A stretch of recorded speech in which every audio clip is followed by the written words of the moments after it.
et attaquer les actus. Alors bah écoutez, les actus ça va surtout tourner autour de WorldCoin pour commencer. WorldCoin c'est quoi? C'est un nouveau jeton qui a été émis par le créateur d'OpenAI, qui est le créateur de ChatGPT notamment. Et le but, c'est d'avoir une identité décentralisée sur Internet, dans un monde où il devient de plus en plus difficile, c'est bien écrit ici, de distinguer l'humain de l'intelligence artificielle, ou distinguer l'humain de la machine. Plus l'IA va être perfectionnée, plus on va pouvoir se retrouver avec des robots perfectionnés qui se feront passer pour des humains sur Internet. Et du coup, l'idée de base, c'est ça. Et c'est important de le rappeler parce qu'il y a eu beaucoup d'indignation par rapport à ce projet. Moi, je suis un petit peu cul entre deux chaises, pour être honnête avec vous, sur ce projet. Ça semble sérieux.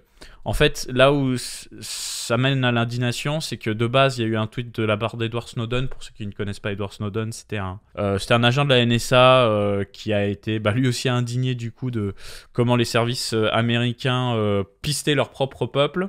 Et donc qui a choisi de tout dévoiler au péril de sa vie et celui de sa famille d'ailleurs, et qui est aujourd'hui évadé, je crois, en Russie.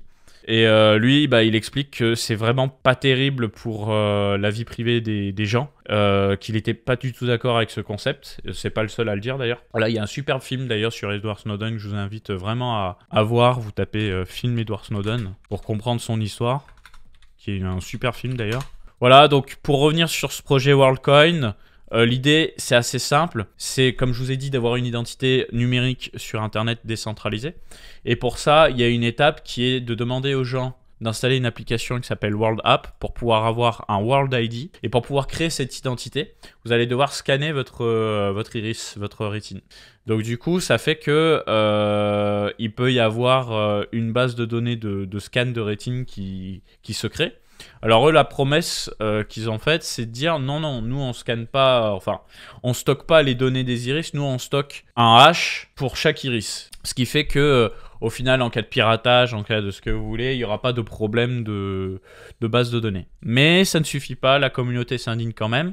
On a vu beaucoup de gens se prêter au jeu en tout cas. Et d'un point de vue investisseur, parce qu'il y a un jeton, WorldCoin, je vous demande d'être particulièrement attentif et de faire très attention. On y vient justement sur l'analyse de Vitalik juste après. Parce que, déjà, il est 134e, ce jeton, avec une capitalisation d'1/4 de milliard de dollars. Mais après dilution, on est sur 23 milliards de dollars. Alors, je n'ai pas encore pris le temps d'analyser la tokenomique.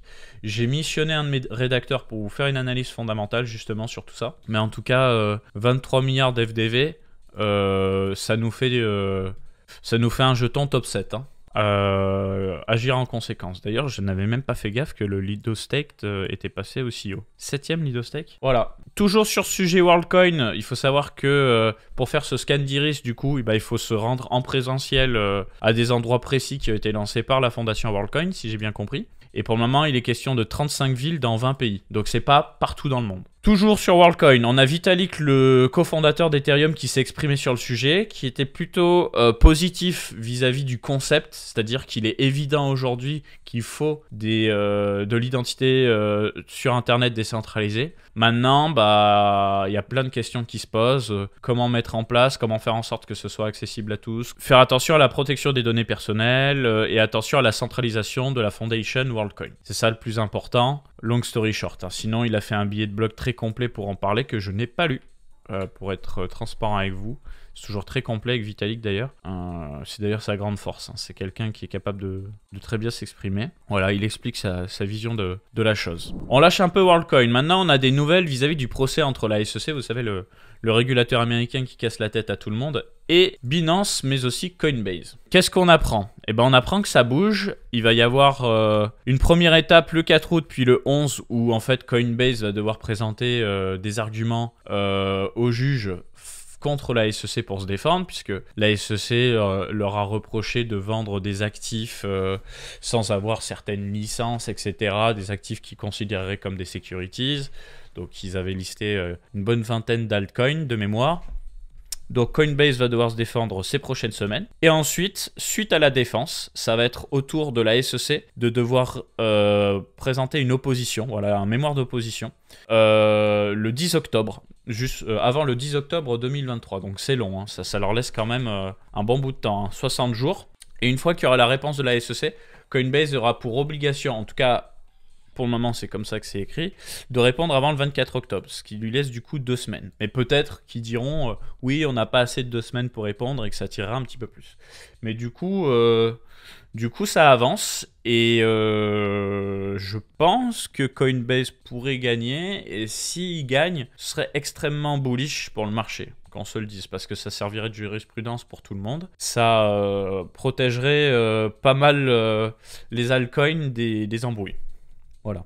Ensuite, on a Arkham Intel. Vous savez, c'est une entreprise spécialisée dans l'analyse de données on-chain qui cherche justement à la désanonymisation de la blockchain, qui a versé une petite prime de 5000 balles à ErgoXBT, un analyste de chez OXT Research. En fait, qu'est-ce qui s'est passé? Il s'est passé qu'OXT Research, qui sont spécialisés aussi dans l'analyse on-chain, ils auraient retrouvé des wallets appartenant à Do Kwon et à Terraform Labs. Alors, petit rappel des faits, Do Kwon, c'est le fondateur de Terra Luna, et Terraform Labs, c'est l'entreprise derrière Terra Luna. Et cette entreprise-là disait, voilà, nous, on n'a qu'un wallet, il reste que 313 BTC, parce que tous les autres, on les a brûlés quand on a essayé de repeg l'UST et le Luna.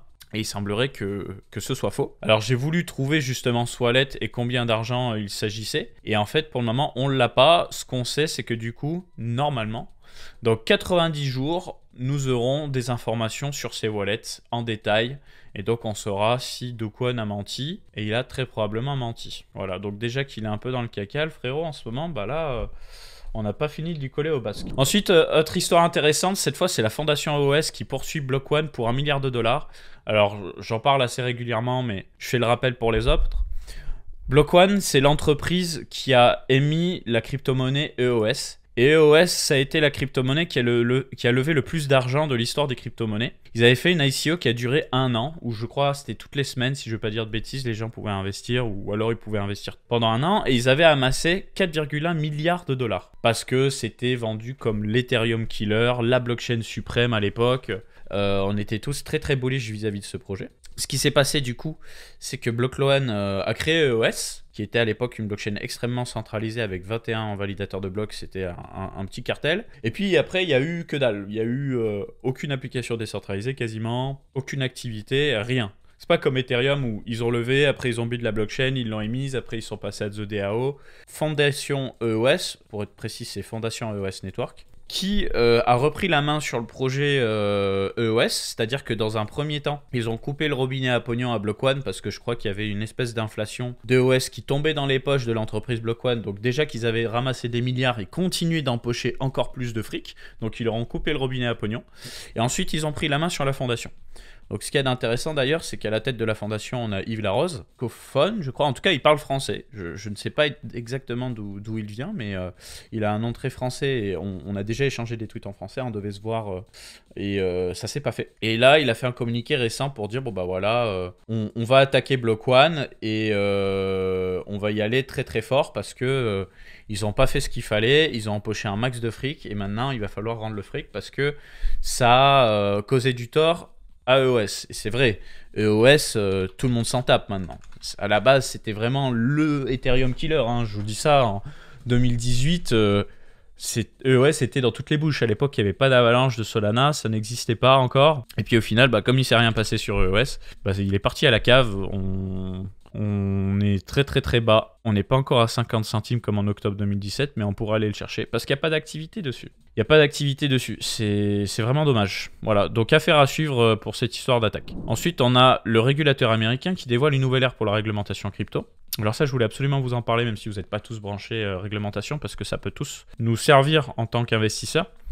En fait, ils vont mettre en place des projets de loi spécifiques aux crypto-monnaies et à la blockchain. Donc, c'est une grande première, si j'ai bien compris. Et l'idée serait, en gros, de donner plus de pouvoir à la Commodity Futures Trading Commission, ce qui fait qu'il y aurait moins de pouvoir pour la SEC. Et comme c'est la SEC le grand méchant loup, ça permettrait potentiellement d'avoir moins de problématiques vis-à-vis des crypto-monnaies avec un régulateur qui veut tout le temps défoncer les crypto-monnaies, puisqu'on a ici un autre régulateur, du coup la CFTC, qui est beaucoup plus commode vis-à-vis des crypto-monnaies. Et justement, ça fait débat directement auprès des politiques, parce qu'il y a des politiques qui sont pour les cryptos, il y en a qui sont contre. Et beaucoup de politiques qui sont contre disent, bon bah voilà, s'il y a plus de pouvoir à la CFTC, bah, ça va être l'autoroute, on va plus pouvoir réguler comme on le veut les crypto-monnaies. Et puis potentiellement, ça va être source de fraude, blanchiment d'argent, terrorisme, financement des réseaux pédopornographiques, enfin toutes les cochonneries qu'ils adorent nous vendre, quoi. Voilà, encore une fois, affaire à suivre, mais il semblerait que ça avance bien.